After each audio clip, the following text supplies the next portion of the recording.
Naga Singgi Aroiba Waroisin Purakpa Khorang Nangai Haina Ansam na Phongdokre Naga Singgi Aroiba Waroisin Purakpa Khorang Nangai Haina All Naga Student Association Manipur Ansam na Phongdoragli Lubasina Thadorok Basirol Amanhai Kumjali Singani Gatara Mangagi August Ahumda India Government Amasung NSC na Prime Minister Narendra Modi gi mamangda khudek pinakiba framework agreement adu taramna oi agreement adu na maram oiraga Naga Singgi Aroiba Waroisin ama puraklagani haina thajaba poknaki adubu nakalani na matam sangna wari sanaduna laglabasu Waroisin purakpa ngamdri India government ki luchingba singi puksel chengdaba manba thawong amana maram oiraga haudik faba Waroisin purakpa ngamdabani atuba matamna nakalani na wari sanaduna framework agreement ki makha Aroiba Waroisin ama Puraknaba honafam thoi Nagagi tokhaiba Phiral Constitution amasung Naga Sing amat oina punchinba haiba wafam asi nathaiba yaroidabani hainasu sirol asina makha taragli Delhi da Manipuri Macha ani thangna thilamle thaudo aduda chenaba miyu ahum phare Delhi gi Vijaynagar area da Manipuri Macha ani da thangna thilambagi thaudokta chenaba miyu ahum phare haina Delhi police na phongdokre faraba miyu sing adugi manungda chahi nauriba angang ama yawi hairi Thaudoka si July 13 gi nongalamdai pung mari taba duwaida thokibani Delhi police ki report ki matung ina nimit aduda Jerry amadi Shepherd kauba Delhi da lairik tamduna leiba Manipuri anina dukan amadagi ising leinaba honaringaida bike thauduna lakpa miyoi mariga karigumba hiram amadagi ningai sangdana rakhi Bike thauduna lakpa miyoi sing adugi manungdagi miyoi amana thang satoraklaga Jerry gi mabukta amasung Shepherd kina mananganda thangna tilamkibani khudakta soklaba miyoi animak mamanaba amana Bara Hindu Rao Hospital da pukhatuna laikanaki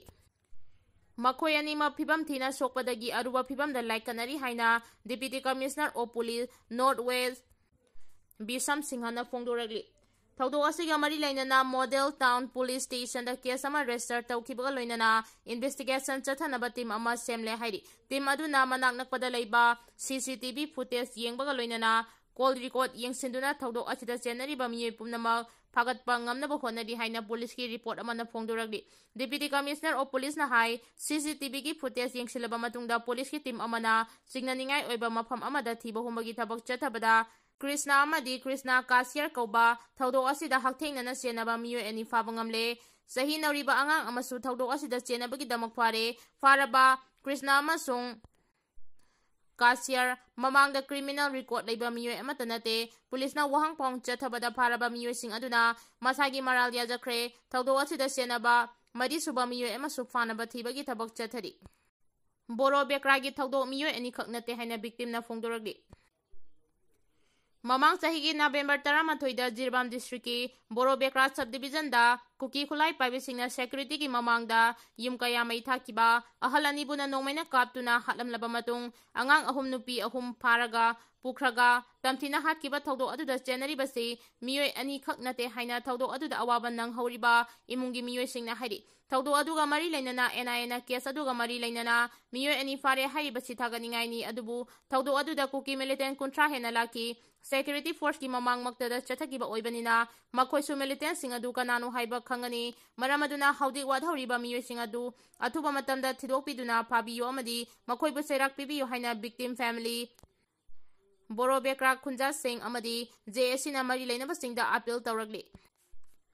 Pawsina makhata na hai Jiribam Higher Secondary School gi hall amadi multiple sport complex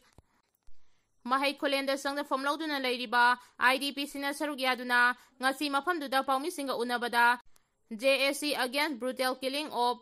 8 innocent village ki convener Waisan join high security singi mamangda miyu kuntra henmana chathakiba thaudo adu marik chumna thidok piduna chenari ba miyu sing phagalaga phangpham thokba serak phanganbiyu mihad asigi wahaudagi jiribamdagi miyu emalai khidaba masung manipur ki tongan tongan ba miyu kayana pendaba phongdok padana tana uripo apunba lupnasu Kuthang chara henmana chingba khongnang kaya sangsinba laikibani khwaidagi thamoi sokiba amasung miyamgi koirang koisauna badu NIA gi teamna asumba puthorakani haiduna phatharaga lairibani maramaduna makhoina miyoi ani khak case asiga mari lainana phare hairibasi yaningde hairi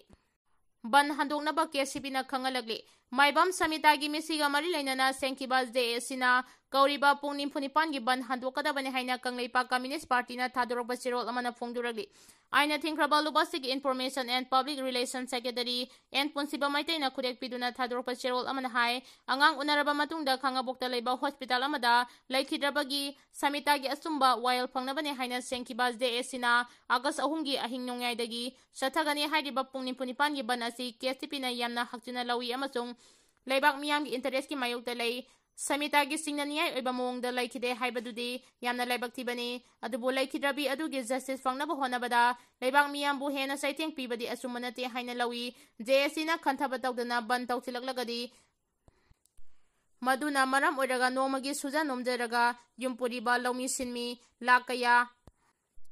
yensang na pi khara lambi gi sidaida yonduna yumpuribi imai beltingda awaba pihaningde hairi